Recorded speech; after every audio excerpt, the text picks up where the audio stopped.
ജീവിതത്തിൽ ദൈവം നമുക്ക് ചെയ്തു തന്ന സകല ഉപകാരങ്ങളെയും ഓർത്താൽ നന്ദി പറയാൻ നാവും നാളും ആയുസ്സും മതിയാകുമോ?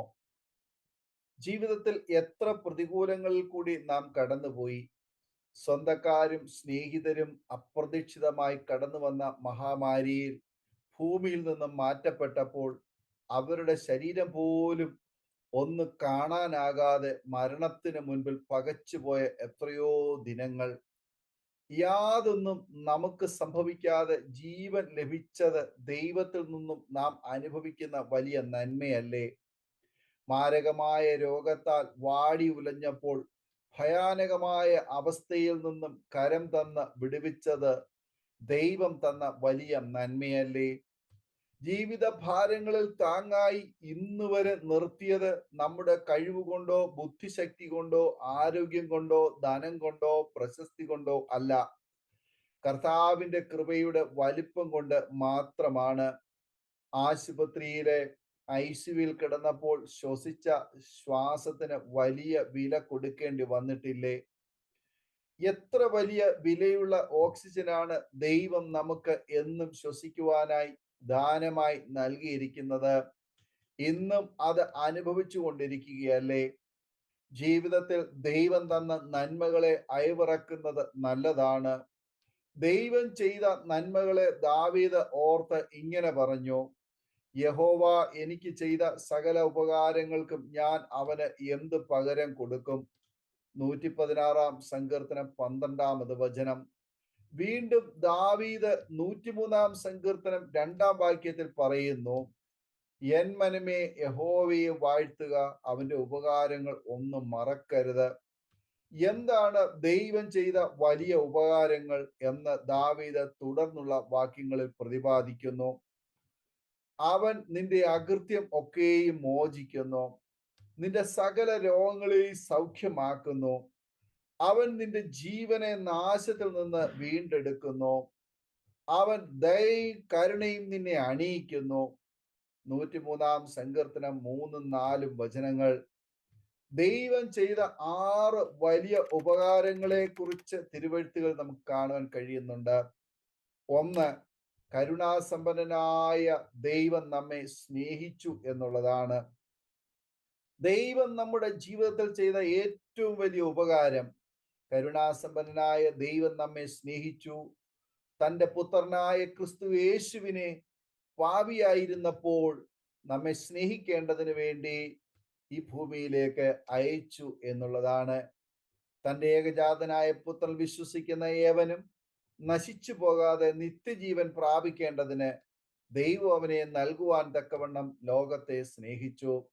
യോഹന്നാൻ 3:16 വചനം. ഇതിലും വലിയ ഉപകാരം മറ്റ് എന്താണുള്ളത്? 2, വലിയ രക്ഷ നമുക്ക് നൽകി. നമുക്ക് ഉറപ്പിച്ചു തന്നതുമായ ഇത്ര വലിയ രക്ഷ നാം ഗണ്യമാക്കാതെ പോയാൽ എങ്ങനെ തെറ്റി ഒഴിയും എന്ന് എബ്രായ ലേഖനം 2:4 പറയുന്നു. നാശകരമായ ചെളിയിൽ നിന്നും നമ്മെ കോരിയെടുത്ത് നിത്യമായ പാറയിൽ പിടിച്ചു നിർത്തിയ രക്ഷ, എല്ലാവർക്കും സൗജന്യമായി നൽകിയ രക്ഷ, വിലാപത്തെ നൃത്തമാക്കിയ രക്ഷയെക്കുറിച്ച് നമുക്ക് അനുഭവിച്ചറിയാൻ കഴിയും. വ്യർത്ഥവും പിതൃ പാരമ്പര്യവുമായുള്ള നിങ്ങളുടെ നടപ്പിൽ നിന്ന് നിങ്ങളെ വീണ്ടെടുത്തിരിക്കുന്നത് പൊന്ന് വെള്ളി മുതലായ അഴിഞ്ഞു പോകുന്ന വസ്തുക്കളെ കൊണ്ടല്ല, ക്രിസ്തു എന്ന നിർദോഷവും നിഷ്കളങ്കവുമായ കുഞ്ഞാടിന്റെ വിലയേറിയ രക്തം കൊണ്ടത്രേ എന്ന് നിങ്ങൾ അറിയുന്നുവല്ലോ. 1 പത്രോസ് 1:18-19 വചനങ്ങൾ. ഇതിലും വലിയ നന്മ വേറെ എന്താണുള്ളത്? 3, സന്തോഷം. യേശുവിന്റെ ജനനം സകല മനുഷ്യർക്കും ഉണ്ടാകുവാനുള്ള മഹാസന്തോഷം അറിയിച്ചുകൊണ്ടാണ്. യേശു ഉള്ളിൽ വസിച്ചാൽ എപ്പോഴും സന്തോഷമാണ്. ഒരു ദുഃഖവും അവരെ അലട്ടുകയില്ല. അവർ സങ്കീർത്തനക്കാരൻ പറഞ്ഞ പോലെ ഇങ്ങനെ പറയും: ധാന്യവും വീഞ്ഞും വർദ്ധിച്ചപ്പോൾ അവർക്കുണ്ടായതിലും അധികം സന്തോഷം നീ എൻ്റെ ഹൃദയത്തിൽ നൽകിയിരിക്കുന്നു. 4 സങ്കീർത്തനം 7 വചനം.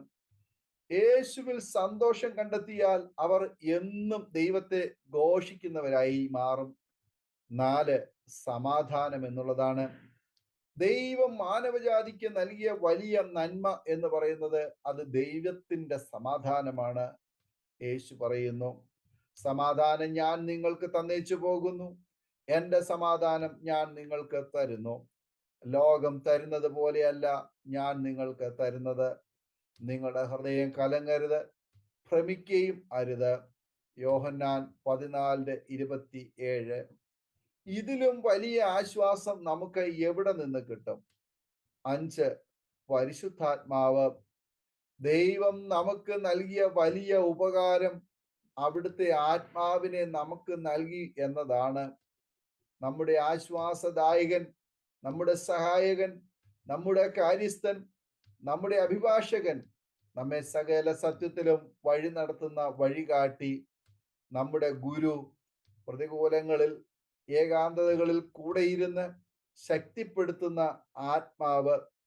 ഈ ആത്മാവ് ഉള്ളിലുണ്ടെങ്കിൽ യാതൊന്നും ഭയപ്പെടുവാൻ ഇല്ല. 6, പ്രത്യാശ. ദൈവത്തിന്റെ വാഗ്ദത്തം എത്ര വലുതാണ്! നമുക്ക് വേണ്ടി ദൈവം ഒരുക്കി വച്ചിരിക്കുന്ന അടിസ്ഥാനമുള്ളതും നിത്യമായതുമായ ഒരു ഭവനം. ആ ഭവനത്തിൽ യേശുവിനോടൊപ്പം നമ്മെ ഇരുത്തുമെന്ന് യേശു വാഗ്ദത്തം നൽകുന്നു. ഇതിലും വലിയ സൗഭാഗ്യം മറ്റെന്താണ്? യേശു നമ്മുടെ പ്രാണനെ മരണത്തിൽ നിന്നും, നമ്മുടെ കണ്ണിനെ കണ്ണുനീരിൽ നിന്നും, നമ്മുടെ കാലിനെ വീഴ്ചയിൽ നിന്നും രക്ഷിച്ചിരിക്കുന്നു. യേശു ചെയ്ത സകല ഉപകാരങ്ങൾക്കും നാം എന്ത് പ്രതിഫലം നൽകും? നാം യേശു നമ്മെ സ്നേഹിച്ച പോലെ യേശുവിനെ സ്നേഹിക്കണം. ദാവീദ് ദൈവത്തിന്റെ വലിയ നന്മകളെയും രക്ഷയും ഓർത്ത് പറഞ്ഞ പോലെ നമുക്കും പറയാം, ഞാൻ രക്ഷയുടെ പാനപാത്രം എടുത്ത് യഹോവയുടെ നാമം വിളിച്ചപേക്ഷിക്കും. യഹോവയ്ക്ക് ഞാൻ എൻ്റെ നേർച്ചകളെ അവന്റെ സകല ജനവും കാണെ കഴിക്കും. 116-ാം സങ്കീർത്തനം 13-14 വചനങ്ങൾ. ഈ വചനങ്ങളാൽ ദൈവം നമ്മെ അനുഗ്രഹിക്കുമാറാകട്ടെ. ആമേൻ. ഓർമ്മയുടെ മനോരഥത്തിൽ മായാത്ത ഓർമ്മയ്ക്കായി അരോമ മാട്രിമോണിയിൽ നിന്നും ജീവിത പങ്കാളിയെ കണ്ടെത്തൂ. നിങ്ങൾ ഒരു ക്രിസ്തീയ ജീവിത പങ്കാളിയെ അന്വേഷിക്കുകയാണോ? അതോ മക്കൾക്ക് അനുയോജ്യമായ ഒരു തക്ക തുണയ്ക്ക് വേണ്ടി പ്രാർത്ഥിക്കുന്ന വ്യക്തിയാണോ? എങ്കിൽ അരോമ മാട്രിമോണി നിങ്ങൾക്ക് വേണ്ടിയാണ്. ഇന്നു തന്നെ സൗജന്യമായി രജിസ്റ്റർ ചെയ്യൂ. അരോമ മാട്രിമോണിയുടെ പ്രത്യേകതകൾ: രജിസ്ട്രേഷൻ തികച്ചും സൗജന്യം. ലോകത്തെവിടെയുമുള്ള അനുയോജ്യമായ ക്രിസ്തീയ ജീവിത പങ്കാളിയെ തിരഞ്ഞെടുക്കാം. വിവാഹം നടക്കുന്നതുവരെ സർവീസ് ലഭിക്കുന്നു. ഏറ്റവും ചെറിയ പാക്കേജുകളും തിരഞ്ഞെടുക്കാം. അരോമ മാട്രിമോണി നിങ്ങൾക്കായി ഒരുക്കുന്നു വിവാഹം പരമാനന്ദം. Email aroma matrimony2020@gmail.com